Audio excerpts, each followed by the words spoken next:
Operation Bellicose was an attack by Avro Lancaster bombers of the Royal Air Force on a German radar factory housed in the former Zeppelin Works at Friedrichshafen and the Italian naval base at Spezia. It was the first shuttle bombing raid in the Second World War and the second use of a master bomber. In early June 1943, a Central Interpretation Unit photo interpreter identified a stack of ribbed baskets at the Zeppelin Works.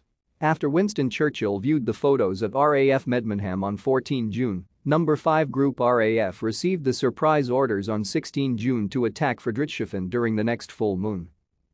On approach to the target, Wing Commander Gaume assumed control of the operation when the aircraft of Group Captain Slee, the master bomber, developed trouble.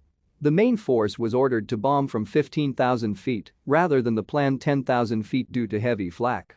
In the first phase, the Pathfinder force and Wing Commander Gaume dropped target indicator bombs for the main force to aim at.